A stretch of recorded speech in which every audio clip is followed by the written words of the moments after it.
Eliane Sindani Mwanzi, sou de Kakamega, na África, e quero compartilhar minha história de superação e fé. Perdi meus pais ainda muito jovem e, devido a isso, abandonei a escola quando estava na 3ª série. Cresci enfrentando muitas dificuldades, com minha mãe trabalhando como garçonete de bar, e muitas vezes passávamos fome, sem dinheiro para pagar pela escola ou até para comprar comida. Após a morte de minha mãe em 1999, a vida ficou ainda mais difícil e fui morar com minha irmã mais velha. Ela, por sua vez, decidiu me arranjar um casamento com um homem, já que ela não tinha condições financeiras para cuidar de mim. Apesar de eu não entender o que era um casamento, minha irmã insistiu, e eu acabei sendo forçada a sair com um homem. Quando cheguei à casa dele, ele me trancou e me forçou a ter relações com ele. Na manhã seguinte, voltei para minha irmã e contei o que havia acontecido. Mas ela me disse que eu não tinha outra opção, pois não tínhamos mais ninguém e ela não podia me sustentar. Triste e sem escolha, voltei para o homem. Após 3 semanas, descobri que estava grávida. Fiquei assustada e confusa, sem saber o que fazer. Fugindo da situação, caminhei 15 quilômetros até a casa de minha tia e contei a ela sobre o abuso que sofri. Com o apoio da minha tia, comecei a entender melhor a situação e senti alívio por estar em um ambiente mais seguro.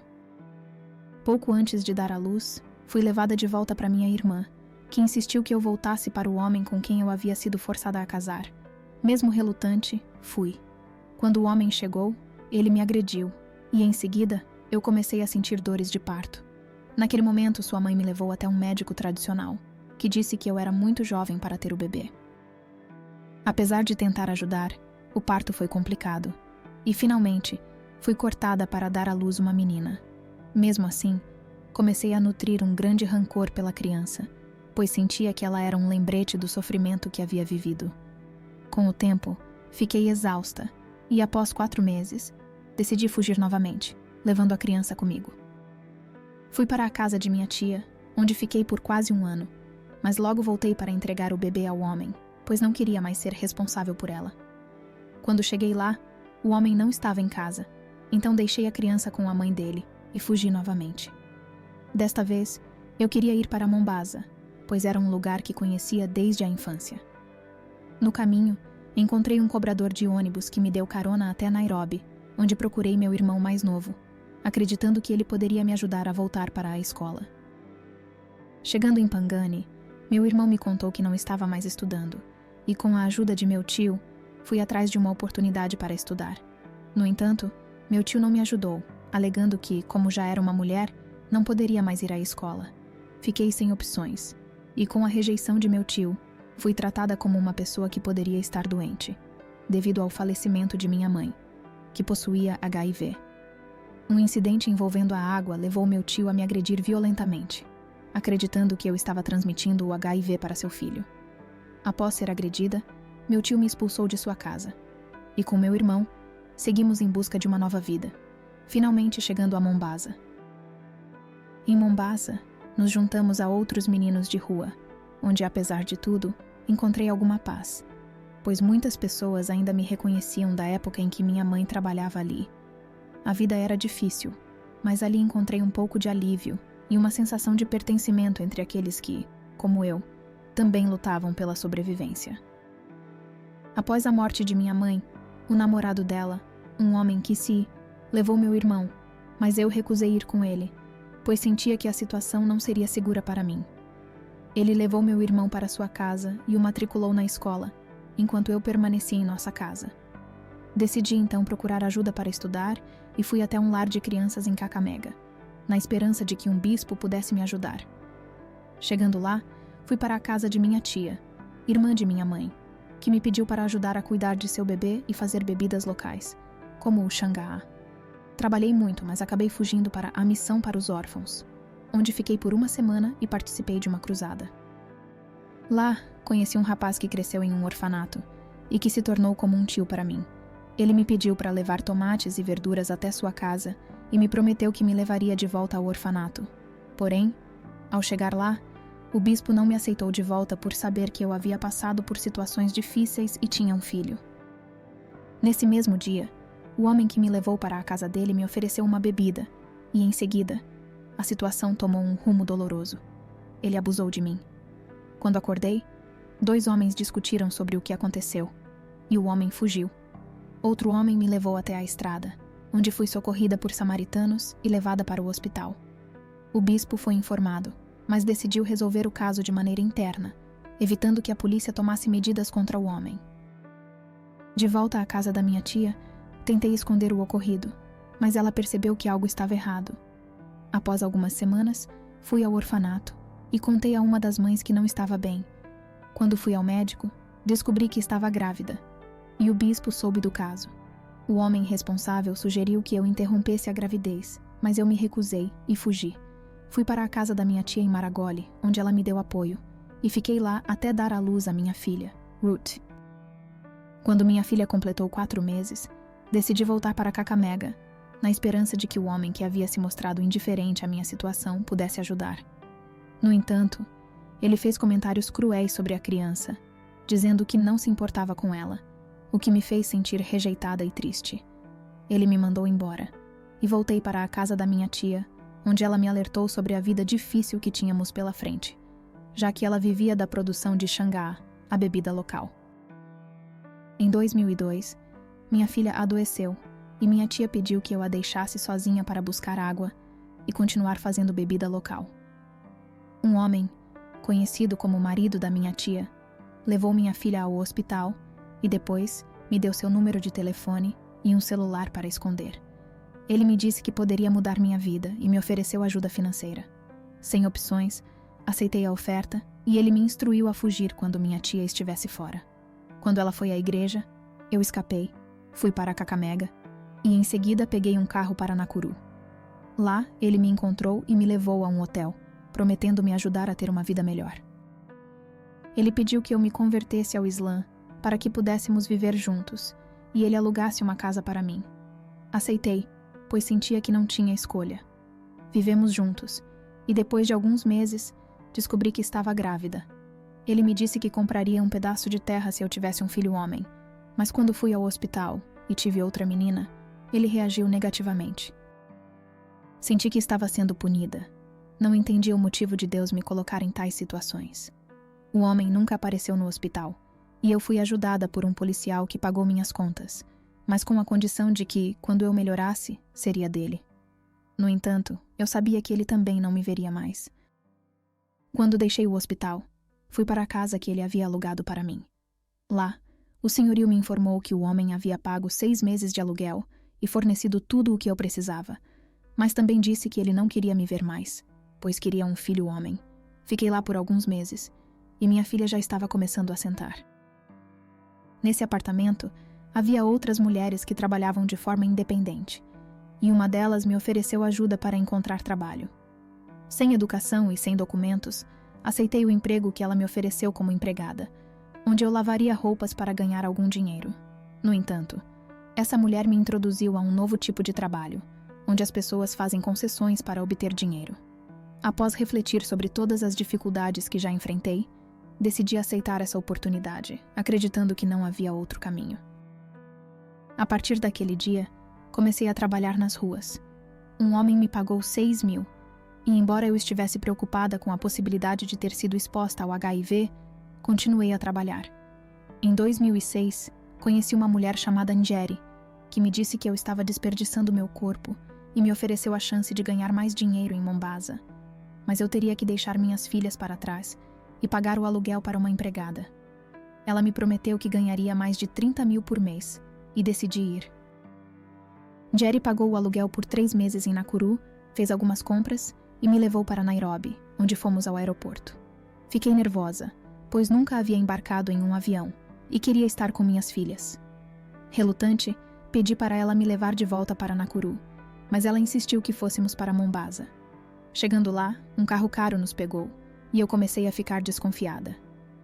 O carro era escuro e o motorista, bem como Njeri, ficaram em silêncio. Passei por portões isolados e comecei a sentir medo, pensando que talvez estivesse sendo levada para algum lugar perigoso. Quando chegamos à casa, havia algo estranho na entrada. Um pote grande e incomum. Njeri me disse para não tocar, mas ao tocá-lo me senti mal. Continuei seguindo e vi um crocodilo, o que me deixou ainda mais assustada. Eu estava começando a entender que algo não estava certo. Quando entramos na casa, fui cumprimentada por um árabe e sua esposa. Eles me ofereceram frutas secas, mas meu instinto me dizia que algo estava errado, então recusei. Me levaram para um andar de baixo, onde me deram um traje tradicional para vestir. Mas eu comecei a questionar sobre minhas filhas e o que realmente estava acontecendo. Quando mencionei minhas filhas, a mãe do homem perguntou quem as estava cuidando em Nakuru. Njeri respondeu que a babá da minha mãe estava cuidando delas, e em seguida mandaram 20 mil. Fiquei desconfiada e comecei a perceber que o que estava acontecendo não era um milagre, mas algo diabólico. A situação estava cada vez mais assustadora, e eu sabia que precisava tomar uma decisão para proteger a mim e minhas filhas. Decidi explorar os arredores da casa e, ao caminhar, encontrei uma cobra muito grande. Lembrei-me do que minha mãe sempre dizia, para não gritar ao ver uma cobra, pois isso poderia trazer mais mal. Tentei manter a calma, mas estava com medo. Voltei para o meu quarto e passei vários dias lá, sendo alimentada com algo que me parecia estranho. No 7º dia, me deram uma sopa que não parecia normal. Perguntei a Njeri se aquilo era sopa humana, mas ela não me respondeu. Eles me informaram que naquele local não poderia sair sem a permissão deles, e todos os portões estavam vigiados por policiais. Pedi para Njeri me levar de volta para Nakuru, mas ela se recusou. Após beber a sopa, comecei a sentir que algo estava errado. Quando acordei, percebi que não estava mais no andar de baixo, mas na sala principal da casa, e todos me observavam. Depois de beber água, fiquei sem conseguir falar por uma semana. Quando finalmente consegui, me disseram para ir até o 3º andar da casa, onde encontrei portas com fechaduras que tinham o formato de cobras. Nesse momento, comecei a questionar tudo o que estava acontecendo e comecei a orar a Deus, pedindo proteção, pois sabia que não tinha escolha. Subi as escadas cobertas com tapetes feitos de pele de cobra e cheguei até uma sala onde encontrei 2 seguranças vestidos de preto e um caixão. Desmaiei e, quando acordei, estava coberta por um tecido vermelho com uma fita vermelha e algo que parecia pele de cobra. Perguntei ao segurança o que estava acontecendo, mas ele me pediu para me acalmar. Quando Njeri e a mulher árabe entraram, me disseram que eu não tinha escolha, que tinha que cumprir com o que estava sendo exigido, ou perderia minhas filhas. Em meio a isso, uma mulher muito bonita apareceu na sala. Ela tinha pele morena, unhas grandes, sobrancelhas e cílios perfeitos e cabelo longo. Ela parecia com uma mulher indiana ou branca, mas não exatamente uma mizungu. Me acalmei, tentando não chorar, pois sabia que isso poderia me colocar em perigo. A mulher se aproximou e me chamou pelo meu sobrenome, dizendo: Sindani, bem-vinda ao mundo. Fiquei aterrorizada, e ao tentar resistir, Njeri tentou me agredir, mas eu a segurei, dizendo que ela era demoníaca e maligna. Nesse momento, a mulher, chamada de Mãe Rainha, começou a rir, e eu ouvi a frase: Bem-vinda, Mãe Rainha. Fui forçada a entrar em um ambiente estranho e sinistro, onde fui recebida de maneira submissa por todos ao meu redor, incluindo seguranças, que se ajoelharam diante de mim. Ao receber um bracelete da chamada Mãe Rainha, eu inicialmente hesitei, mas senti que não tinha escolha e o aceitei. No momento em que o coloquei, eu desmaiei e acordou após quase 3 horas, deitada em uma cama com um homem morto ao meu lado. Os seguranças que estavam presentes me incentivaram a ser forte, garantindo que estavam ali para proteger-me. Com o passar dos dias, senti uma crescente sensação de desespero e isolamento. Fui levada para um hotel em Mombasa, onde os seguranças vigiavam constantemente minha porta para evitar que eu fugisse. Nesse período, eu fui tratada de forma impessoal, como uma ferramenta em um jogo cruel de manipulação. Eu fui informada de que deveria realizar tarefas relacionadas ao trabalho imposto por minha captora, a Mãe Rainha. A Mãe Rainha, em certo momento, explicou que a minha vida seria agora secreta, que ninguém saberia o que eu estava fazendo, mas que eu deveria continuar trabalhando para ela. Ao mesmo tempo, senti que algo havia sido tirado de dentro de mim, como se estivesse vazia. Após essa experiência, fui levada de volta e encontrei 3 outras meninas, que estavam ali na mesma situação. Eu fui forçada a realizar tarefas grotescas, como lavar corpos mortos em uma sala cheia de caixões. A vergonha e a dor eram imensuráveis, e eu me sentia cada vez mais impotente. O ponto mais sombrio foi quando eu fui forçada a dormir com um homem morto, após ele ser movido de um caixão para a cama. Usando um feitiço, o homem teve uma ereção e eu fui obrigada a me envolver sexualmente com ele, um ato que me deixou profundamente revoltada e cheia de ódio por mim mesma. Eu senti nojo de tudo o que havia acontecido e clamei por perdão de Deus, desejando a morte para escapar daquele pesadelo. Eu fui forçada a fazer escolhas terríveis para salvar a vida de minhas filhas, ameaçadas por meus captores. Quando resisti, os sequestradores me pressionaram com a ameaça de matar minhas filhas. Com o coração partido, eu me vi obrigada a ceder, escolhendo fazer o que fosse necessário para mantê-las vivas, até mesmo dormir com o homem morto, o que me deixou com um ódio profundo de mim mesma e de minha situação. Após o ato, o corpo do homem morto foi tratado com uma substância especial para manter sua aparência de frescor.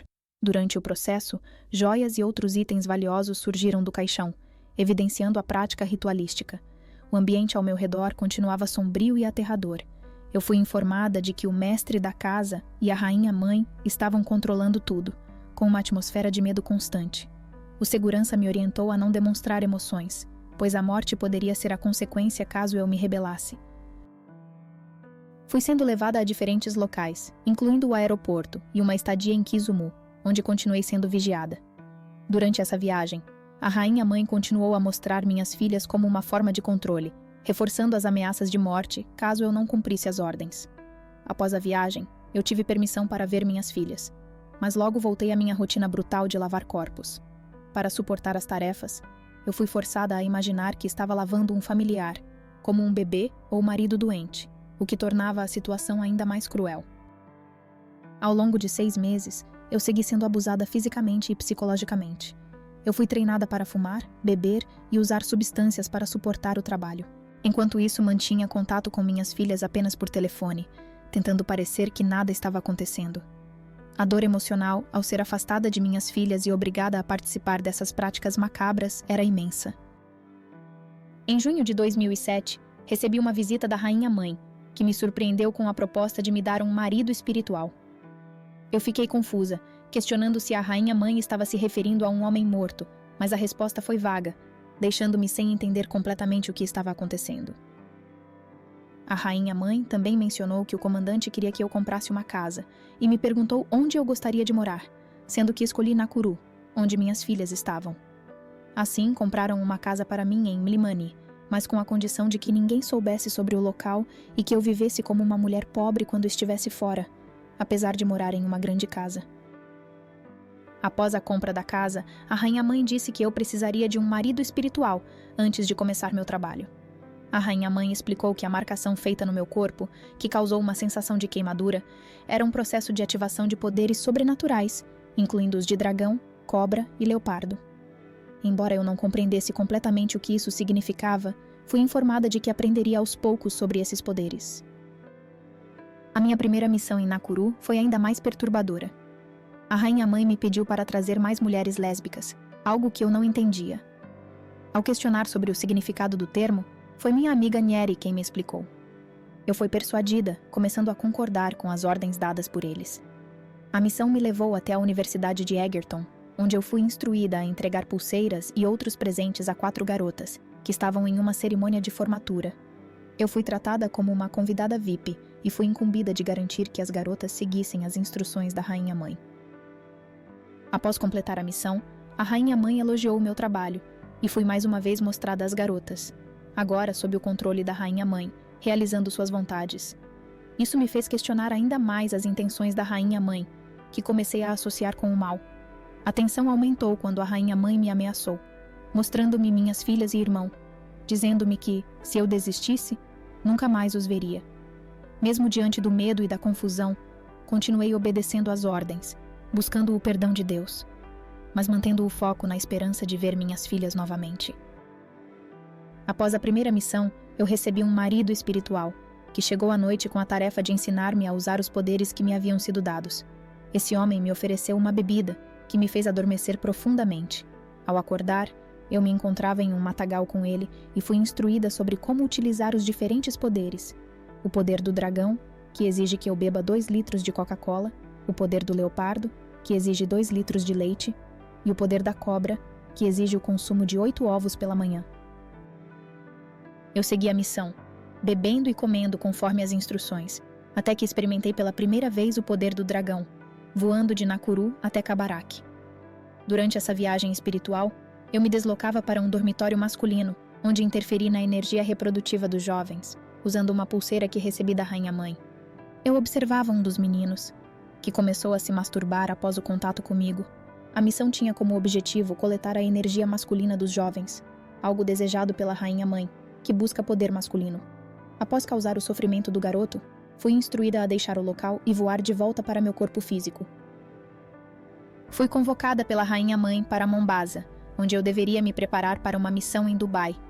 Mesmo sem passaporte ou documentos, a Rainha-Mãe assegurou que tudo seria resolvido quando o momento chegasse. Antes disso, eu tive permissão para ver minhas filhas, e passei um tempo com elas em meio aos tumultos pós-eleitorais em minha região. A Rainha-Mãe, entretanto, exigiu sangue como parte de seus planos. Eu me recusei a matar alguém, mas a Rainha-Mãe afirmou que cuidaria disso sozinha, pedindo apenas minha ajuda, embora os detalhes do que isso implicaria ainda não haviam sido ditos. Os distúrbios pós-eleitorais em Nakuru se intensificaram, e a Rainha-Mãe me instruiu a ir até Kaptembwa. Eu recebi uma corrente e fui orientada a usá-la enquanto era guiada até o local. Ao sair de casa, fiz com que minha empregada e filha dormissem antes de sair fisicamente. Ao chegar perto de algumas lojas, a Rainha-Mãe me instruiu a dormir, alegando que ela precisaria usar o poder do leopardo. Antes de dormir, eu precisei beber leite, e ao consumir a bebida, eu me tornava violenta, começando a agir como um leopardo. Fui até um bar, onde provoquei uma briga entre as pessoas, resultando na morte de 3 homens. A Rainha-Mãe me elogiava pelo trabalho, e eu fui orientada a voltar para meu corpo físico, com o marido espiritual me oferecendo ajuda. No dia seguinte, a Rainha-Mãe me convocou para ir a Mombasa, pedindo que eu retornasse à minha casa em Milimani. Por causa da violência pós-eleitoral, eu viajei com um motorista em vez de avião, devido à força dos poderes que eu possuía. Durante minha estadia em Mombasa, a violência em Nakuru se agravou, resultando na queima da área onde minhas filhas moravam. A Rainha-Mãe então me levou de volta a Nakuru para que eu resgatasse minhas filhas. Eu encontrei as crianças com a avó e as levei para um acampamento militar, onde permaneceram até a violência cessar. Com a situação ainda instável, eu decidi ir para a casa de minha tia em Kakamega, levando comigo dinheiro e compras no valor de 50 mil. Eu decidi deixar minhas filhas sob os cuidados da minha tia, pois a situação havia saído de controle. Minha tia, desconfiada do meu novo estilo de vida, questionou a origem do dinheiro e o carro caro que eu dirigia, levantando suspeitas sobre envolvimento com cultos ao diabo. Eu neguei as acusações, tentando tranquilizá-la, mas minha tia permanecia desconfiada. Então retornei a Nakuru, onde a Rainha-Mãe me instruiu a arrumar um trabalho na EPZ, em Mazeras, para que eu pudesse manter a aparência de uma mulher comum e pobre, sem levantar suspeitas sobre minhas atividades secretas. Eu fui confrontada com a proposta de assinar um pacto que me tornaria rica, mas para isso, eu teria que entregar minha filha mais velha. Eu me recusei a fazer isso. Falei que preferiria ser escrava da Rainha-Mãe por 100 anos, a viver sem minhas filhas. A Rainha-Mãe sempre insistiu que eu deveria obedecer e cumprir suas ordens. Em 2008, eu retornei a Mombasa, onde a Rainha-Mãe mudou meus planos e decidiu arranjar um trabalho para mim em um hotel.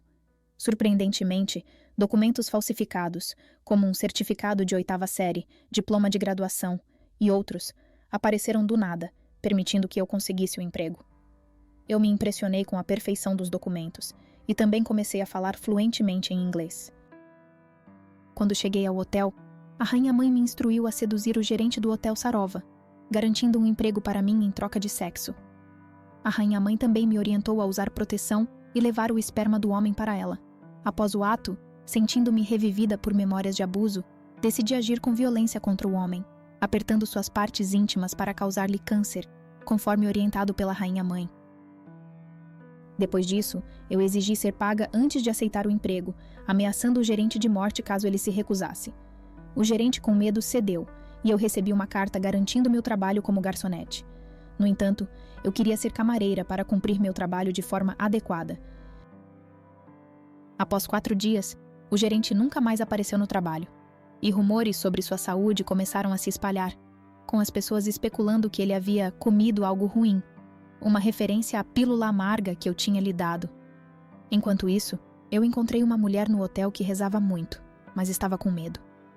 Eu abordei a mulher, que gritou, temendo ser morta por mim, mas eu a assegurei de que não a mataria. A mulher, percebendo a minha maldade, pediu que eu não a matasse, e então saiu, e eu voltei a me concentrar novamente em minha conexão com a Rainha-Mãe. Após trabalhar no hotel por uma semana, a Rainha-Mãe me instruiu a me casar, mas eu me recusei, alegando que não gostava de homens. Em 2010, eu retornei a Kilifi para a Casa dos Mestres, onde retomei minha tarefa de lavar corpos mortos, uma tarefa que eu já realizava há 2 anos. Em um ponto, eu me acostumei com a rotina e comecei a me sentir confortável na presença dos mortos, fumando e bebendo enquanto os lavava, sem mais medo. Durante esse tempo, eu encontrei um novo corpo, o de um indiano, e fui informada pela Rainha-Mãe de que aquele seria o meu trabalho até que eu aceitasse me casar.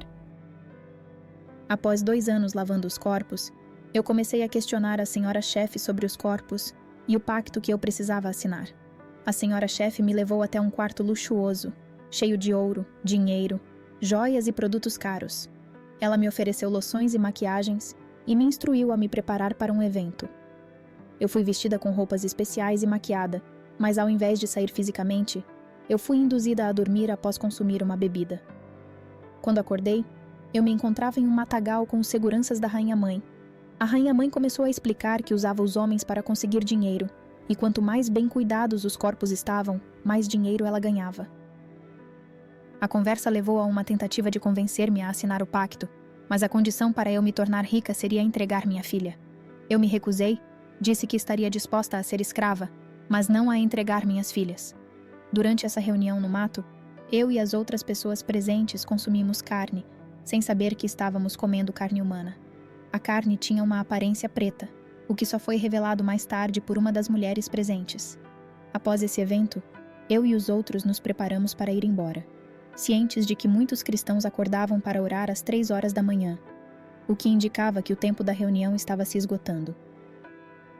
Em 2009, uma mulher chamada Mueni, que havia assinado o pacto e ficado rica, foi encontrada morta em sua casa após se recusar a entregar sua mãe, o que me fez perceber a verdadeira natureza dos envolvidos no pacto. Mueni havia entregado vários membros da família, mas ainda assim foi morta, o que me gerou um desejo de fuga. Eu decidi escapar, fingindo estar louca. Eu rasguei minhas roupas, baguncei o cabelo e cobri minha cabeça com o sutiã para enganar as pessoas e passar por uma mulher perturbada. Enquanto tentava fugir, fui confrontada pela Rainha-Mãe, que dizia que já era tarde demais para escapar. A Rainha-Mãe insistia que não me mataria, pois gostava do meu trabalho, e me questionava sobre o destino de minha fuga. Eu quase fui atropelada 3 vezes por veículos, mas por algum motivo, os carros conseguiam frear. Eu questionava a Deus por que não morria, já que desejava acabar com minha vida, mas continuei minha fuga até chegar à cidade de Quilome. Lá, encontrei uma mulher que falava minha língua, e pedi para comprar roupas e chinelos, insistindo que não estava louca. Com as roupas compradas, eu peguei uma motocicleta e fui para a Isibania, sem saber exatamente para onde estava indo. No caminho, encontrei um homem lendo uma Bíblia e senti a necessidade de pegar algumas páginas do livro sagrado. Eu engoli as páginas e as esfreguei no rosto, acreditando que elas me protegeriam da Rainha-Mãe. Sem dinheiro ao chegar em Isibania, decidi roubar de uma vendedora de laranjas, levando quase 2.000 e trocando rapidamente de vestido para não ser reconhecida. Eu entrei em um veículo e, sem me importar com o que pensavam de minha aparência, gritei com as pessoas que me chamavam de louca. Quando entrei no carro, eu vi novamente uma Bíblia e as páginas que havia engolido, as quais usei para buscar proteção enquanto seguia minha fuga, dizendo Amém ao motorista quando ele mencionou Jesus. Eu continuei minha fuga, usando páginas da Bíblia como proteção contra a Rainha-Mãe. Eu as colava em meu corpo, acreditando que a fé nela me protegeria. Durante a viagem para Nairobi, eu rasguei as páginas da Bíblia e as colei ao meu corpo, provocando a curiosidade das pessoas que me viam em um estado estranho, sem sutiã ou shorts, apenas com roupas íntimas e as páginas da Bíblia coladas em mim. Quando cheguei a Nairobi, eu fui para Rongai, onde encontrei a Rainha-Mãe novamente. A rainha-mãe me ameaçava com a morte de minhas 3 filhas, caso eu não assinasse o pacto ou me casasse com o marido espiritual. Mesmo aterrorizada, eu pedi um tempo para pensar e lamentar a perda de meus amigos, e a rainha-mãe me concedeu 4 dias. Durante esse período, eu encontrei minha irmã, que me questionou sobre meu comportamento estranho, mas eu a ignorei e fui direto para o quarto dela. Lá, eu tomei um banho, escolhi roupas e me preparei para sair. Eu peguei uma bolsa de minha irmã, coloquei lenços nela e saí para o Clube Maasai em Rongai. No clube, eu encontrei o meu marido espiritual, que me disse que a rainha-mãe estava mentindo para mim. Ele me orientou a usar o dinheiro encontrado na bolsa para comprar um telefone e ligar para Nakuru, onde descobri que minhas filhas estavam doentes no hospital. Diante dessa notícia, eu cedi e disse à rainha-mãe que me casaria com o marido espiritual para poupar a vida de minhas filhas. Eu fui então enviada de volta para Nairobi e depois para Mombasa em um táxi. A rainha-mãe me lembrou dos documentos falsificados que ela poderia fornecer para garantir minha passagem para Dubai, onde o casamento aconteceria, apesar de eu não ter passaporte. Ao chegar em Mombasa, fui recebida por um homem árabe e sua esposa, que me cumprimentaram calorosamente. Fui levada para meu quarto, onde o homem árabe perfurou meu nariz e me deu uma joia única, que vai do braço ao pescoço e no nariz perfurado. Após receber um colar da rainha-mãe, fui informada de que antes de meu casamento, uma missão precisava ser cumprida. Fui enviada para o Sarova Hotel, em Shanzu, onde deveria me encontrar com um bispo que eu já havia visto na TV. A rainha-mãe me instruiu a dormir com o bispo para realizar um ritual, e após isso, o bispo tiraria algo de mim para adquirir poderes para fazer milagres falsos. Eu e o bispo deveríamos ter relações sexuais, e eu coletaria o esperma do bispo usando uma camisinha para entregar à rainha-mãe. O bispo, em silêncio, não respondeu às minhas provocações, mas após o ato, eu preservei o esperma para a missão. A rainha-mãe apareceu, pegou o esperma e me instruiu a seguir para Nakuru, onde eu teria outra missão. Eu me sentia ameaçada, acreditando que a rainha-mãe mataria minhas filhas caso me recusasse a cumprir as ordens. Em Nakuru, eu me encontrei com um homem com quem costumava me relacionar quando trabalhava como prostituta. A rainha-mãe ordenou que eu retirasse a virilidade do homem. Então, me encontrei com o homem e, após um breve encontro, decidi aplicar um poder sobre ele para que ele se masturbasse em um recipiente, sem me tocar. Eu não o fiz por dinheiro, mas para retirar sua energia viril. Após o ato, eu apliquei um poder sobre a virilidade do homem, causando-lhe grande dor. Ele gritou, mas eu o ameacei dizendo que ninguém ouviria. Depois de completar a missão, eu paguei o segurança do hotel e deixei o local. Quando o segurança foi até o quarto do homem, ele foi encontrado sangrando devido à dor causada por minha ação. Eu então saí do hotel, cumprindo minha missão imposta pela rainha-mãe. Naquela mesma noite, a rainha-mãe me instruiu a ir a um clube, onde eu deveria escolher um jovem rapaz para cumprir uma missão. A rainha-mãe ameaçou matar as minhas filhas caso eu se recusasse a obedecer. Pensando em minhas filhas, decidi agir e me aproximei de um jovem que parecia estar sem dinheiro e bebendo uma bebida barata. Após conversar com o rapaz, eu o convidei para ir comigo ao hotel, onde ele aceitou, pois estava bêbado e sem recursos. A rainha-mãe me instruiu a colocar uma corrente no rapaz enquanto ele dormia, fazendo com que ele morresse mais tarde e se tornasse um marido espiritual para mim. Eu fiz, mas não tive relações sexuais com ele, conforme a orientação da rainha-mãe. No dia seguinte, saí e deixei 5.000 sob o travesseiro do rapaz antes de ir embora. 4 dias depois, o jovem morreu, e a rainha-mãe me elogiou pelo trabalho bem feito. A rainha-mãe me deu roupas caras e um bracelete, dizendo que eu deveria usá-los quando fosse para Dubai. Em seguida, eu segui para Nairobi, onde a rainha-mãe me instruiu a ir para o aeroporto. Eu vesti as roupas e braceletes e embarquei no avião, sem lembrar claramente dos acontecimentos seguintes, até chegar em Dubai. Em Dubai, eu e uma mulher, acompanhadas por 2 seguranças, fomos ao Miracle Garden, onde aconteceu meu casamento. A rainha-mãe então mencionou que nós teríamos férias no Quênia. Durante minha estadia, eu conversei com um homem que revelou sua história. Ele era um alfaiate de Gana e, influenciado por amigos, assinou um pacto demoníaco. Depois de sacrificar membros de sua família, incluindo seu irmão e filha, ele obteve riqueza e poder. Quando chegou o momento de sacrificar seu filho, ele cedeu, apesar das desconfianças da sua vila. vivendo uma vida luxuosa com sua esposa, sempre a serviço do pacto que havia feito. Inicialmente, ele deu seus 3 filhos, ficando com apenas um. Quando o mestre pediu sua esposa, o homem discordou, mas o mestre acabou matando sua esposa. O homem, então, desfrutou de uma vida de luxo com grandes carros e muito dinheiro. Porém, quando o mestre exigiu o último filho, ele se recusou a entregá-lo e foi forçado a escolher entre sua vida ou a de seu filho. O homem optou por sua vida, mas após se recusar a entregar o filho, ele foi morto em um acidente de carro. O homem revelou que, no mundo espiritual em que ele estava, a morte não significava o fim. Quando uma pessoa morre, sua alma é tomada, e ela passa a trabalhar como esposa ou marido espiritual sob o controle do mestre. Ele explicou que, muitas vezes, sonhos de relações sexuais com espíritos são reais.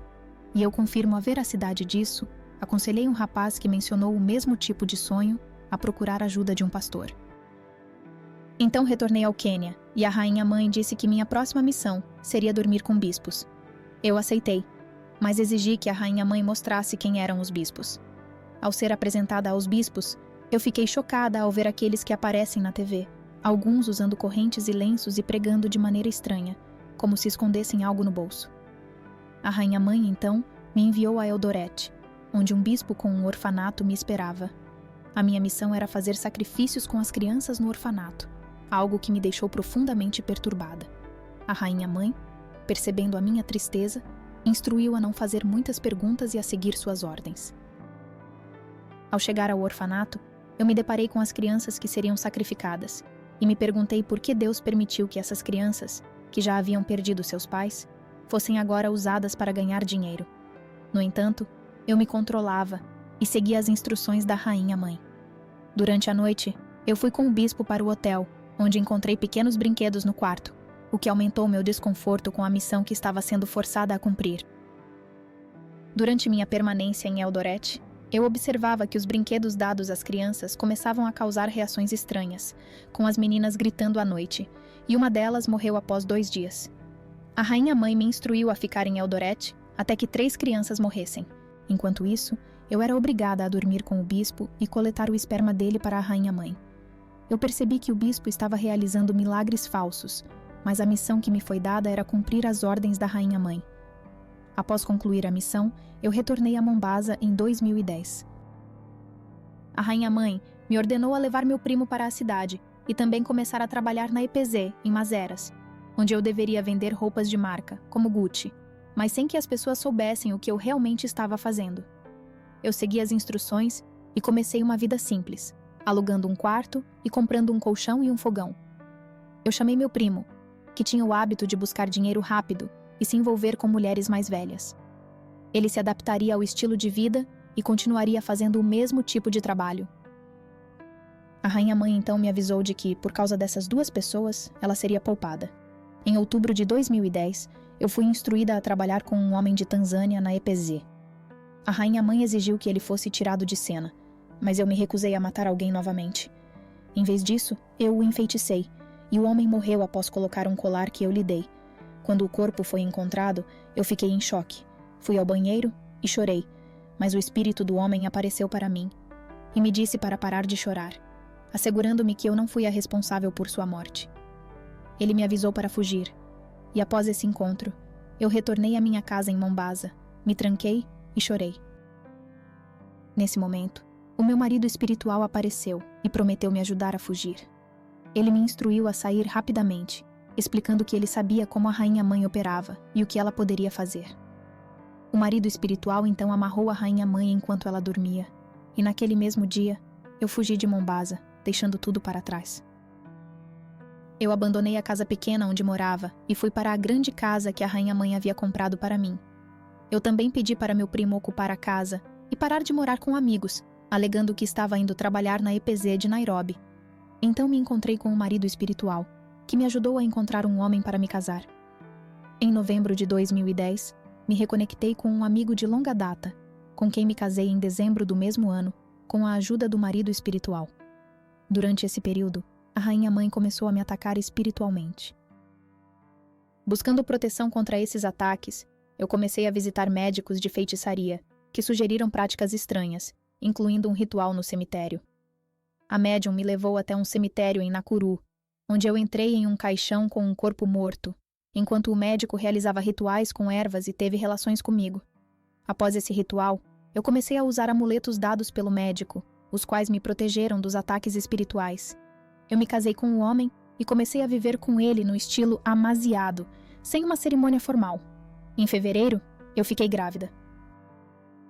Quando eu estava com 5 meses de gravidez, a rainha-mãe apareceu e exigiu o bebê. Ela ameaçava matar minhas 3 filhas e o meu marido, a menos que o bebê fosse entregue a ela. No mesmo momento, eu recebi a notícia de que minha filha havia sido atacada e levada ao hospital. Sentindo-me impotente, cedi à demanda da rainha-mãe. Comecei a sangrar e a gravidez foi perdida. Meu marido me levou ao hospital, mas eu disfarçava a verdadeira razão da perda, alegando que o uso de anticoncepcional pode ter causado o aborto. Após esse evento, a rainha-mãe prometeu me poupar e permitiu que eu tivesse outro bebê, mas avisou que voltaria mais tarde. Um mês depois, eu engravidei novamente e continuei a usar a Bíblia como uma forma de proteção espiritual, rasgando as páginas e engolindo-as diariamente como parte de minha crença de que isso me protegeria dos ataques da rainha-mãe. Grávida, eu estava determinada a manter o bebê, mas enfrentava muitos desafios espirituais e físicos. Eu não sabia como orar, nem frequentava a igreja, pois nutria uma aversão por bispos e pastores. Minha única esperança estava na Bíblia, que eu usava de forma peculiar. Como não sabia ler, eu rasgava as páginas e as misturava com frutas em um liquidificador, acreditando que isso me protegeria e traria Deus para minha vida. Eu sentia que minha fé na Bíblia seria minha proteção, embora minha saúde estivesse se deteriorando. Minha pressão sanguínea caiu para 7, e eu fiquei muito fraca devido ao uso constante da Bíblia dessa forma. Durante esse período, eu conversava com Deus, confessando meus pecados e pedindo proteção para meu filho, apesar de ser chamada de louca por meu marido, que não entendia minhas ações. Eu passei por dificuldades físicas severas, não comendo alimentos sólidos por 5 meses, apenas chá forte e sucos. Eu tive sangramentos e fui colocada em repouso absoluto, mas mesmo assim, não foi possível detectar a origem dos sangramentos. Os médicos sugeriram uma cesariana, mas eu me recusei, pois havia dado à luz normalmente 3 filhas antes. Em abril de 2012, com dores de parto, eu fui ao hospital e recusei a cirurgia, pedindo para beber mais uma página da Bíblia. Depois de beber a página, eu dei à luz normalmente, sem a ajuda da cesariana, e chamei o bebê de Emanuel. Eu voltei para casa feliz, mas a minha jornada espiritual estava apenas começando. Eu estava disposta a fazer qualquer coisa, até matar, para proteger meu filho Emanuel, agora sentindo o peso de minha jornada espiritual e as lutas que ainda enfrentaria. Após dar à luz Emanuel, eu decidi que protegeria meu filho a qualquer custo, até mesmo matando se necessário, mas me recusava a permitir que a rainha-mãe tocasse em meu filho ou me pressionasse a assinar o pacto. A rainha-mãe, que sabia da minha aversão por meu marido, se aproveitou da situação e, com o apoio de minha fé, continuei com o meu filho e decidi não permitir que ele fosse levado. No entanto, minha irmã zombava de minha situação e de minha relação com homens diferentes, o que me incomodava, já que tinha passado por muitos abusos e agora tinha meu 4º filho. A rainha-mãe, então, disse que eu tinha uma missão a cumprir e começou a me fornecer poderes demoníacos. A rainha-mãe enviava mosquitos demoníacos para me picar, e eu comecei a sofrer consequências de saúde. Acredito que os mosquitos são usados para roubar meu sangue e causar doenças. A rainha-mãe me instruiu a parar de comer alimentos comuns e a consumir grandes quantidades de Coca-Cola, leite e ovos para adquirir os poderes do dragão e do leopardo. Eu passei a beber Coca-Cola todos os dias e acredito que isso me transformou em um dragão, tornando-me pronta para matar e cumprir minhas missões. Eu comecei a realizar minhas missões espiritualmente, saindo do corpo enquanto minha família e empregada ficavam em casa. Eu fui para Kizzi, onde a rainha-mãe me enviou para a universidade para conseguir mais escravos. O plano era corromper os jovens universitários, espalhando espíritos de sodomia entre eles, oferecendo presentes e dinheiro para atraí-los. No entanto, antes de executar essa missão, eu devia lidar com um bispo, com quem a rainha-mãe me instrui a me envolver. No entanto, eu exigi que a rainha-mãe desse algo ao bispo antes que eu o cumprisse. Após isso, o meu marido saiu para uma viagem de trabalho, o que me deixou sozinha em casa com a empregada. Eu segui as ordens da rainha-mãe, preparando as coisas para o meu marido e começando a me preparar para a próxima fase de minha missão. Em minha jornada de obediência à Rainha Mãe, decidi me afastar de minha casa e viajar para Kizii, onde reservei um hotel para ficar com minha empregada e meu filho Emanuel. Meu marido estava ausente, e eu aproveitei a oportunidade para ir a um evento organizado por um bispo. A Rainha Mãe me instruiu a me envolver com o bispo, que estava fingindo não servir mais à Rainha Mãe. Durante o evento em Eldoret, eu estava usando um vestido da marca Gucci. Me sentei na primeira fila e, sob as ordens da Rainha Mãe, comecei a manipular um anel que usava, o que causou ao bispo uma reação de secura na garganta, que evolui para tosse e, eventualmente, hemorragia. Depois que o bispo vomitou sangue, eu saí da igreja, cumprindo a missão dada pela Rainha Mãe.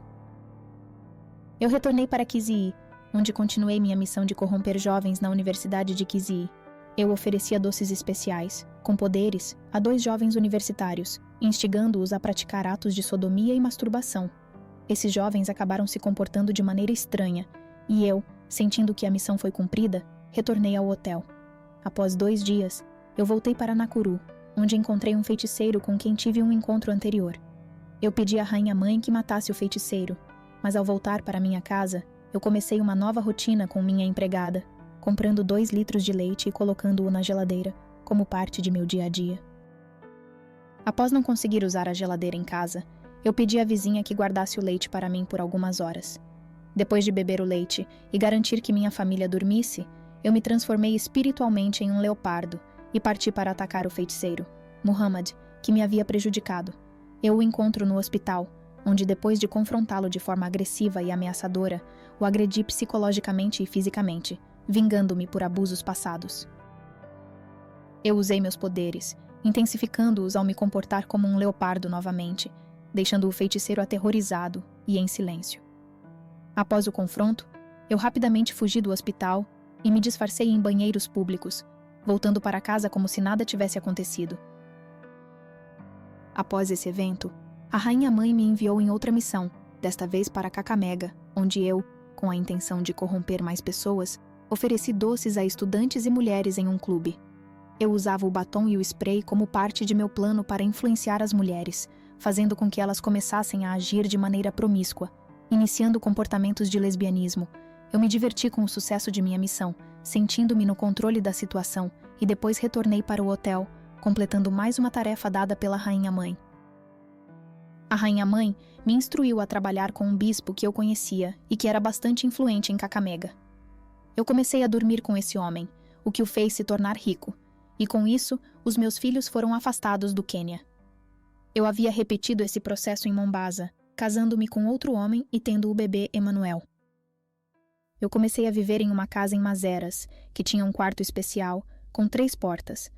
Para entrar nesse quarto, era necessário seguir uma série de regras rigorosas: tirar os sapatos, tirar as roupas e vestir roupas brancas, tudo conforme as instruções da Rainha Mãe. Dentro desse quarto, tudo era branco, e o ambiente era mantido assim por um servo que cuidava de tudo quando eu não estava lá. O único que podia entrar no quarto era meu marido espiritual. Embora as pessoas em Mombasa soubessem que eu trabalhava na EPZ, ninguém sabia sobre minha vida secreta.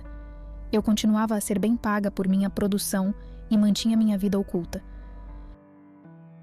A Rainha Mãe me convocou novamente para uma missão em Kakamega, onde eu conheci um grande pregador. Esse homem falou sobre o uso de dinheiro e sangue para alcançar mais poder e riqueza, o que me fez questionar, mas eu não ousei falar muito sobre minhas dúvidas. Eu voltei para o hotel, e quando foi convocada novamente, retornei a Nakuru, onde meu marido estava prestes a chegar.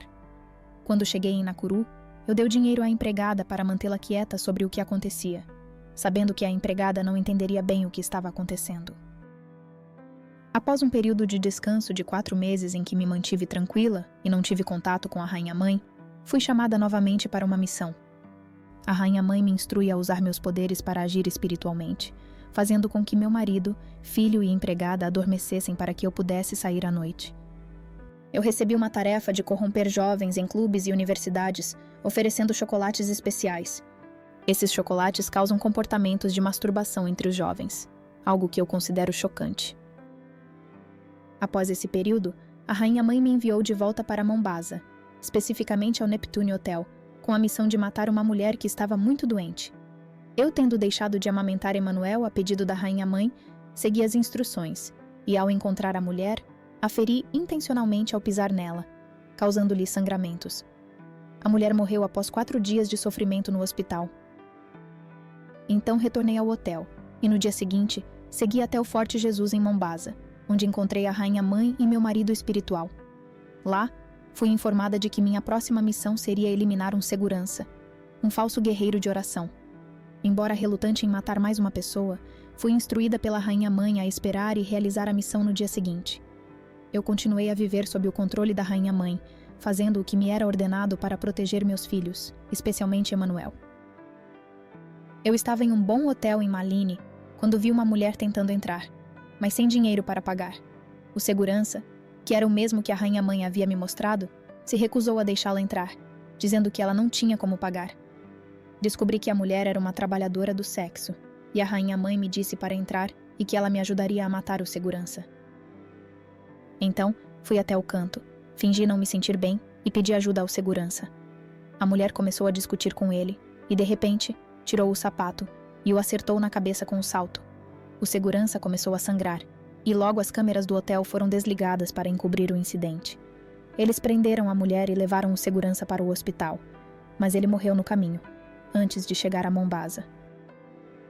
Após a morte do segurança, eu voltei para o hotel, tomei algo, ouvi música e depois fui embora. Pedi ao motorista para dirigir rápido, pois meu marido poderia chegar a qualquer momento. Retornei para Nakuru e a rainha-mãe me disse que eu teria a chance de ter outro bebê, mas que meu marido começaria a me odiar e algumas coisas desapareceriam de casa. Ele começaria a me bater, mas eu entendia, pois às vezes sentia que não era eu, mas ele ainda assim me agredia. Quando Emanuel, meu filho, completou 2 anos, engravidei novamente. A rainha-mãe me disse que eu passaria por dificuldades, pois meu marido, apesar de ter dinheiro, era muito avarento. Quando fiquei grávida, a rainha-mãe tocou minha barriga e logo comecei a ter problemas de saúde graves. Eu me sentia mal o tempo todo, e os médicos confirmaram que a situação era séria. Meu marido pagou uma grande quantia para que o bebê fosse salvo, pois o médico disse que seria necessário um procedimento caro para proteger a criança. Durante esse processo, a situação piorou ainda mais, mas mesmo assim, o milagre aconteceu. Eu estava prestes a ser levada para a sala de cirurgia, mas lembro que, antes de ser operada, peguei minha Bíblia, a cortei em pedaços e engoli sem água, dizendo ao médico que eu queria empurrar. Ele ficou surpreso, dizendo que o bebê estava em risco, mas com fé, empurrei e o bebê nasceu. O médico exclamou: "Deus pode fazer milagres." Foi algo inexplicável, quase divino. Quando Emanuel nasceu, a aparência dele fez com que minha família comentasse sobre sua cor, e meu marido, que também era muito moreno, disse: "Agora eu acredito, pois ele é tão moreno quanto eu." Tudo parecia estar bem, sem mais ataques. Eu continuei engolindo a Bíblia, e não tive mais ataques. Quando meu bebê completou 6 meses, a rainha-mãe apareceu novamente e me disse que eu teria que sair do casamento, ou ela mataria meus filhos. Eu fiquei apavorada e, com medo de perder meus filhos, fui para a casa de amigos em Gilgil, onde desliguei meu telefone e fiquei por uns 4 dias. Então, meu marido espiritual apareceu e disse que eu poderia voltar para casa, que nada aconteceria. Mas eu sabia que a rainha-mãe me daria uma missão a cumprir em breve. A missão que me foi dada pela rainha-mãe envolvia um bispo, e para minha surpresa, ela me revelou que seria uma mulher. Voltei para casa após 4 dias em que não comi nem bebi nada, e meu marido me questionou sobre onde eu estava. Eu lhe disse que estava voltando para casa, e ele pediu que eu entrasse imediatamente. Ele havia conseguido um emprego em Migori, e a rainha-mãe apareceu novamente, me orientando a ir a um hotel encontrar um tal bispo. Ela me mostrou uma foto e eu, surpresa, perguntei se o bispo era realmente aquele homem. Ela me respondeu para não questionar demais e ir até ele. Fui até o local, encontrei o bispo e me senti desconfortável, quase acreditando que aquilo era falso. Cheguei a considerar me tornar muçulmana, mas sabia que não era o caminho certo. Acabei fazendo o que a missão exigia e dei ao bispo anéis, colares e correntes, pedindo que ele os entregasse à equipe de louvor da igreja. Depois disso, voltei para casa, mas logo a rainha-mãe me mandou retornar para Reggaeton. Passados 2 dias, a rainha-mãe me disse que a nova missão seria com um professor, mas que eu não deveria matá-lo. Cansada, perguntei à rainha mãe sobre suas intenções, dizendo que amava mais meu filho Emanuel do que qualquer outra coisa. Ela então me enviou para Reggaeton, onde encontrei o professor no mercado. Ele me reconheceu e, após conversarmos, me convidou para ir até a cidade beber cerveja, o que aceitei. No caminho para a cidade, a rainha-mãe apareceu novamente e fez com que o professor a visse. Ela o confrontou sobre os maus feitos que ele havia cometido, e logo depois, ela entrou no meu ser e eu desmaiei. Foi nesse momento que a rainha-mãe agiu por meio de mim, e ao sair do hotel naquela manhã, o professor ficou paralisado. Eles o levaram para o hospital, mas ele faleceu logo depois. Meses se passaram, e minha vida com meu marido parecia um pesadelo. Brigávamos todos os dias, e ele me agredia até por coisas pequenas, como pedir 100 shillings. Isso me levava ao hospital, mas eu sabia que tudo estava relacionado ao que estava acontecendo comigo e com a rainha-mãe. Em 2019, tomei a decisão de deixar meu casamento, mas antes disso, me disseram que a rainha-mãe e o grande mestre haviam sido mortos. Ameaçaram matar meus filhos caso eu não saísse. Quando começaram a atacar Emanuel, fiz algo desesperado. Peguei a Bíblia, coloquei no liquidificador com água e fiz uma mistura que forcei meu filho a ingerir. A rainha-mãe desapareceu depois disso. Eu disse ao meu marido que estava muito doente e queria ir ao hospital, mas antes de sair, planejava deixar meu casamento. Eu já tinha dinheiro, mas roubava do meu marido para provocá-lo e fazê-lo me bater, pois queria que ele me agredisse. Não tinha intenção de contar nada a ele. Em 2019, no dia 7 de abril, meu marido chegou em casa às 7h40. Eu não queria ficar ali, pois a rainha-mãe e o marido espiritual estavam presentes, e eu via cobras tentando atacar meus filhos. Meu marido me deu 100 shillings, mas eu pedi apenas 50. Ele insistiu que 50 não seriam suficientes para o hospital, mas acabei pegando os 50. Quando fui verificar meu dinheiro, percebi que tinha 100.000 shillings. Fui até minha amiga e compartilhei com ela que meu marido e eu tivemos uma briga intensa e que ele havia me batido. Meu marido me ligou, querendo me ver no hospital, mas eu disse que estava indo para Nairobi. Eu estava disposta a assinar um pacto, me sentindo sem apoio e sem família, acreditando que mesmo se matasse meus filhos, não seria a primeira vez. Voltei para minha casa em Mazeras, onde fui recebida de braços abertos pelo meu mestre em Kilifi. Passei a frequentar clubes, mas todo domingo eu ia à igreja. A rainha-mãe me dava dinheiro para levar ao pastor da igreja, que estava lutando financeiramente. Um dia, o pastor falou sobre seus sapatos, e durante o culto, a sola do sapato dele se soltou. Eu fui até fora, comprei 3 pares de sapatos e voltei para ele. Depois, dei também 40.000 shillings que a rainha-mãe me deu.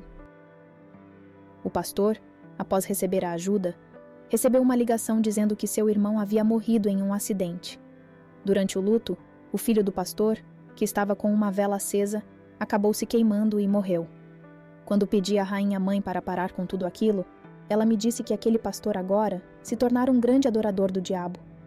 Ela disse que ele havia espalhado o espírito da morte por onde passava, levando doenças como câncer de próstata aos homens com quem interagia. Logo depois, um grande homem de Kakamega apareceu e comprou uma casa para mim em Sukimal. Ele me disse que eu deveria carregar um bebê. Em 2020, após 7 meses, fui chamada para um médico que me injetou. O bebê nasceu e chorou, mas eu nunca o vi.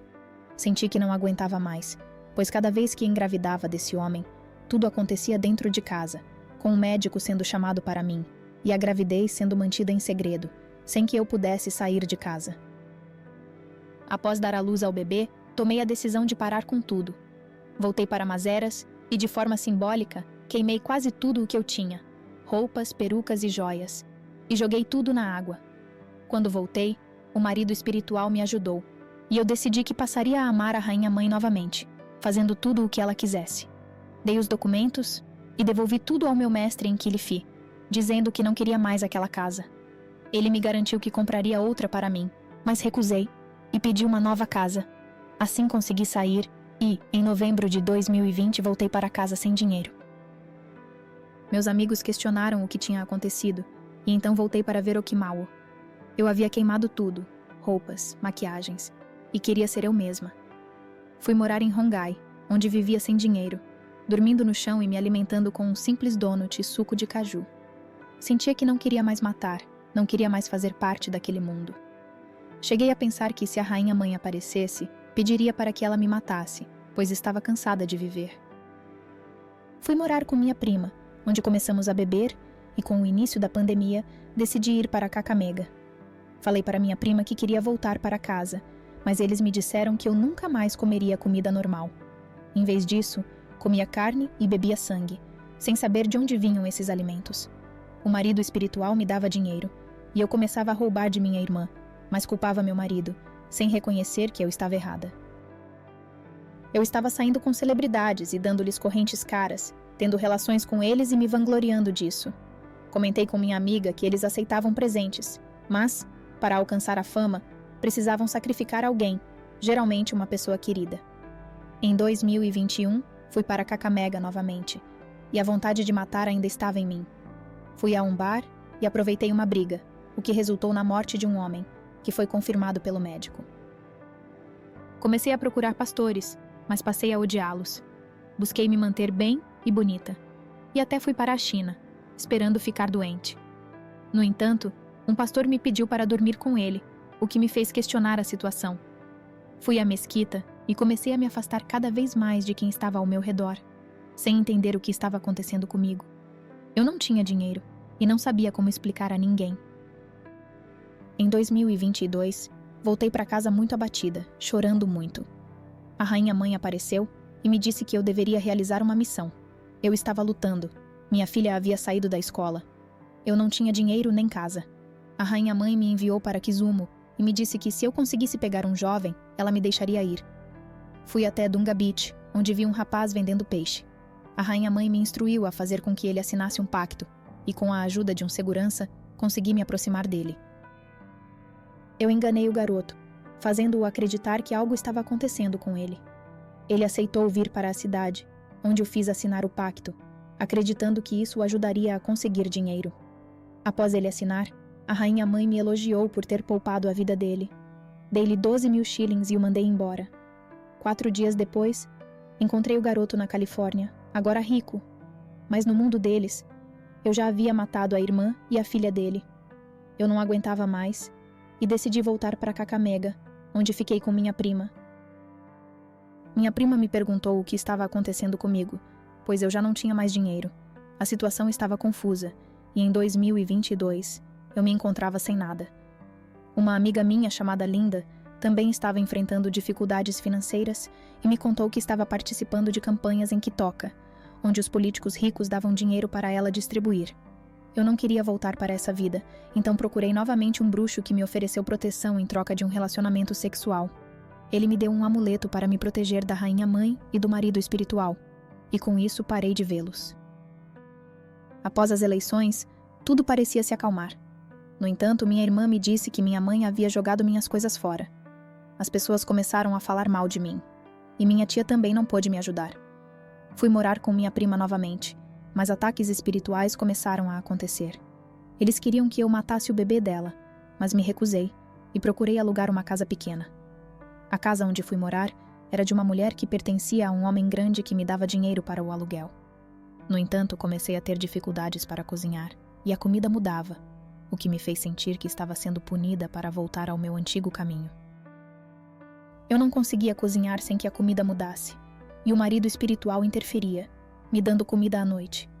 Decidi procurar uma igreja e conheci uma mulher que me convidou a participar de uma missão para órfãos.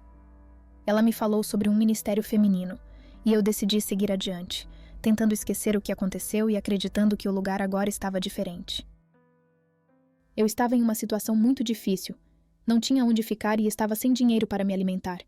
Fui até um ministério feminino em busca de ajuda, mas ao chegar lá, não encontrei ninguém e fui encaminhada para uma mulher que poderia me ajudar. No entanto, quando liguei para ela, comecei a perceber que algo não estava certo. Tentei explicar quem eu era, mas ela continuava me questionando. Diante disso, pensei em voltar e assinar o pacto novamente. Estava disposta até a matar uma garota para conseguir dinheiro. Nesse momento, minha amiga Linda me ligou e me pediu para não voltar, pois ela havia tido um sonho ruim em que minha mãe falecida estava me alertando. No dia seguinte, decidi ir até a igreja. Quando cheguei no terreno da igreja, a rainha-mãe me disse que eu deveria atacar o pastor, pois ele era falso. Dentro da igreja, eu vi tudo com clareza. As roupas curtas, os cabelos estranhos e a maneira de adoração. A rainha-mãe me disse que eu possuía esse estilo. Nesse ambiente, conheci uma mulher chamada Elizabeth, uma lésbica, mas antes que ela falasse algo, eu disse que não estava ali por ela. Embora eu estivesse pronta para atacar o pastor, parei ao saber que ele também era órfão e cresceu em um orfanato, o que me fez mudar de ideia. Naquele domingo, o pastor me convidou para morar com o ministério feminino, mas eu queria ficar sozinha. Eles temiam minha presença, pois eu ainda estava servindo o diabo. Durante esse tempo, eu fazia coisas estranhas, como beber Coca-Cola de manhã, comer ovos, mas jogava a comida fora, pois comia à noite. Minha alimentação se tornou tão esquisita que a mulher com quem estava morando, Gladys, descobriu que eu comia carne humana. Eu me sentia exausta e sem esperança, então, em um momento de desespero, decidi tentar tirar minha própria vida. Mas antes de fazer isso, liguei para minha amiga e comecei a chorar. Quando ela chegou, encontrei-me em um estado muito alterado, com vidros quebrados por toda a casa. Ela então pediu que os membros da igreja orassem por mim. No entanto, eles temiam minha presença devido à minha força espiritual. Fui levada para a casa da mãe de uma amiga, mas a situação piorou, e eu não conseguia mais nem cozinhar. Nesse momento, a mãe da minha amiga disse que eu precisava de oração. Foi quando o poder do dragão começou a se manifestar dentro de mim, e algo começou a mudar. O processo de libertação começou, e eu senti que estava sendo liberta de todas as forças que me dominavam. Durante toda a minha luta, minha mãe nunca parou de orar por mim, mas as outras duas mulheres começaram a dizer que, sempre que oravam, eu voltava à noite para atacar suas crianças. Mesmo assim, eu comecei a ver algo diferente em minha vida. A primeira coisa que fiz foi agradecer a Deus, pois, apesar de tentar tirar minha vida 3 vezes, Ele sempre me protegeu. Cheguei a acreditar que se eu conseguir sobreviver depois de engolir a Bíblia, então realmente existe um Deus. Eu não precisava de dinheiro nem de amigos. Eu só precisava de Deus. Comecei a perceber o quanto Ele me amava e me dei conta de que o que eu mais queria era ser salva. Apesar de ter medo de que minha história assuste as pessoas, eu sabia que precisava compartilhar. Minha família, principalmente minhas irmãs, me rejeitaram. Elas me evitam até hoje. E muitas pessoas, até mesmo na igreja, têm medo de mim. Até o pastor principal tem receio de me aproximar. Isso me afetou muito, e eu estava quase voltando a tudo o que fazia antes. Mas algo muito ruim aconteceu. Fui a um velório e, sem saber, comecei a me envolver novamente com pessoas de um mundo que eu queria deixar para trás. Em um clube em Butere, me vi com muito dinheiro e pensei que estava de volta, mas logo fui a outro clube em Caiega e me encontrei em Buzia. Nesse momento, liguei para minha mãe e ela começou a orar por mim. Eles me enviaram um novo marido espiritual, mas minha mãe orou por mim e me alertou que algo estava errado com aquele homem. A maior dificuldade desde que decidi parar foi perder muitos amigos e viver sem dinheiro, trabalho ou apoio. Eu chegava a ir para a cama sem comida, porque queimava tudo o que tinha.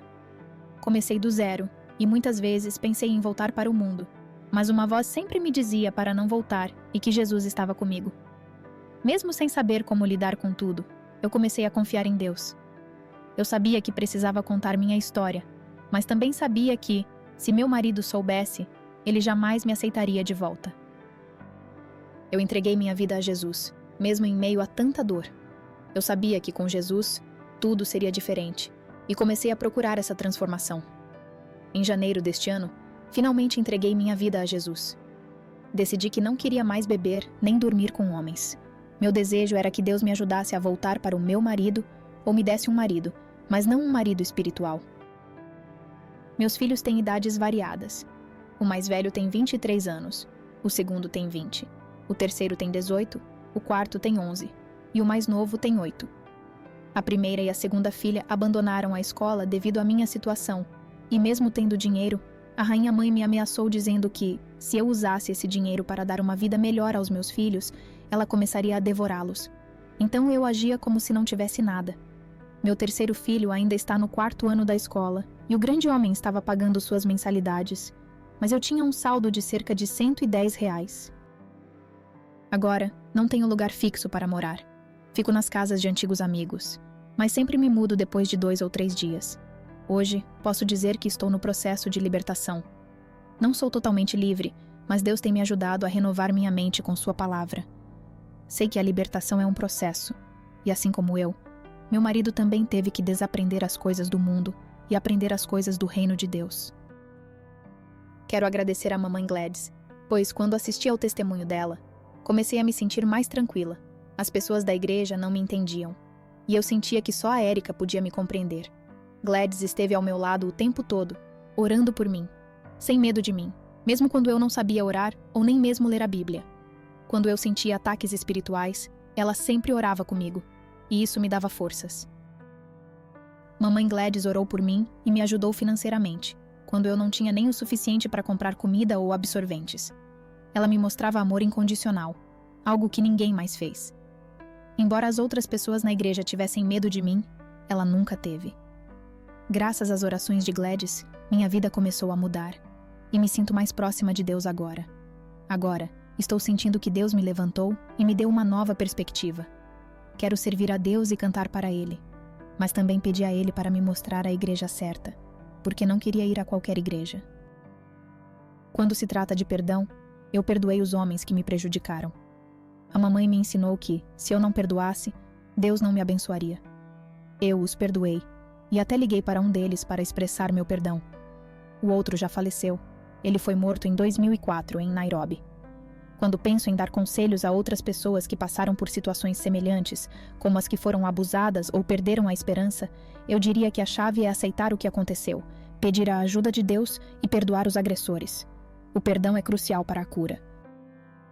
Para as mulheres que ainda estão na prostituição, eu compartilho minha experiência e digo que elas podem sair dessa vida.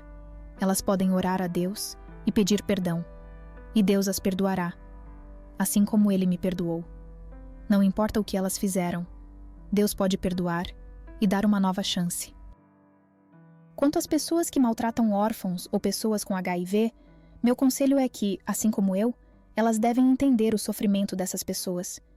Eu cresci sem pais e sei como é difícil ser rejeitado. Eu aconselho essas pessoas a acreditar em Deus e não nos seres humanos, pois Ele é a verdadeira fonte de esperança.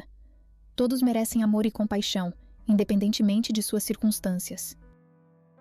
Em relação ao mundo das trevas, o que aprendi é que, embora muitos façam pactos e sacrifícios para alcançar riqueza, isso leva a uma vida de tormento e sofrimento. Deus nos ensina que devemos viver de Sua palavra e não seguir caminhos de escuridão. Em Mateus 4,4, Jesus nos lembra que o homem viverá de toda palavra que sai da boca de Deus, não de práticas de adoração vazias ou rituais repetitivos. A palavra de Deus deve ser parte de nós. É ela que nos dá vida e nos guia.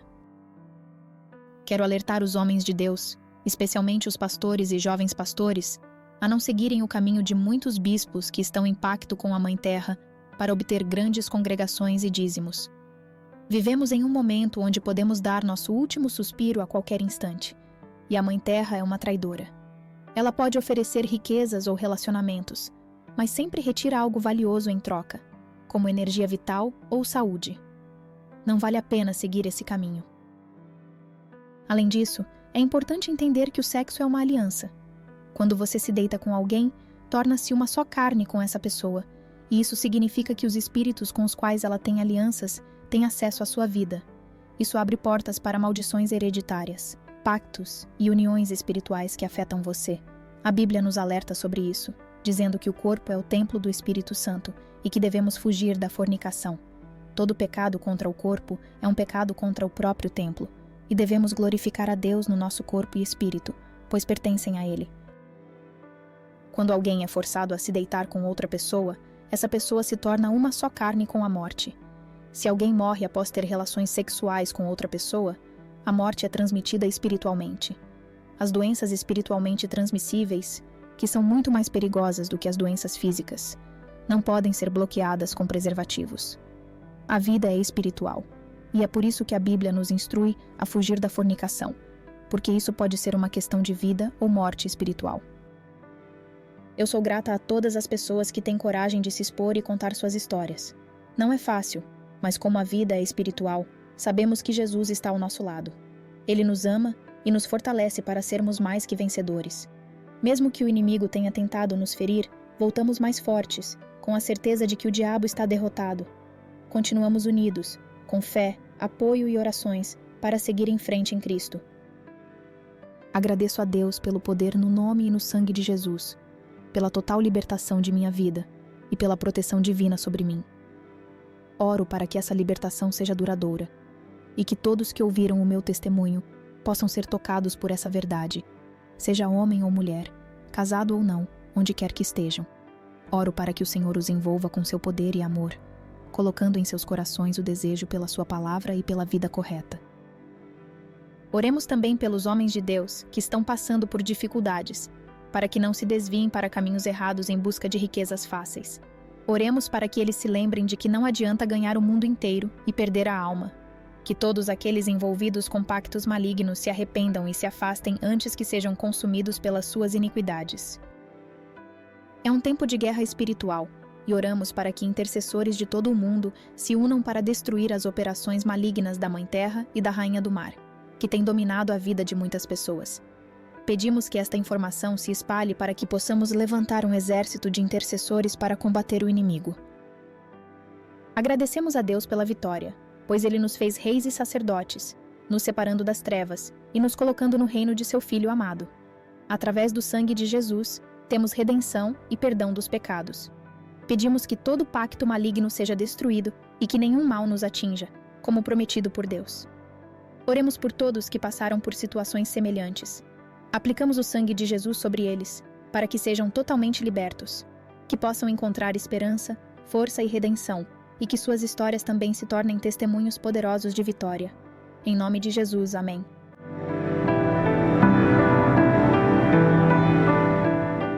Ao refletir sobre esta jornada de transformação e redenção, te convido a olhar para dentro e perguntar: como posso aplicar essas lições em minha própria vida? Estou vivendo de forma alinhada com meus valores espirituais? Existe algo que preciso mudar para buscar uma vida mais plena e conectada com Deus? Se esse testemunho tocou seu coração, compartilhe nos comentários como você pode iniciar uma mudança em sua vida hoje. Qual passo você pode dar agora para se aproximar de uma vida mais significativa e alinhada com os princípios divinos? Não esqueça de se inscrever no canal e ativar as notificações para continuar recebendo conteúdos que te inspiram e desafiam a crescer. Estamos juntos nessa jornada de aprendizado e transformação.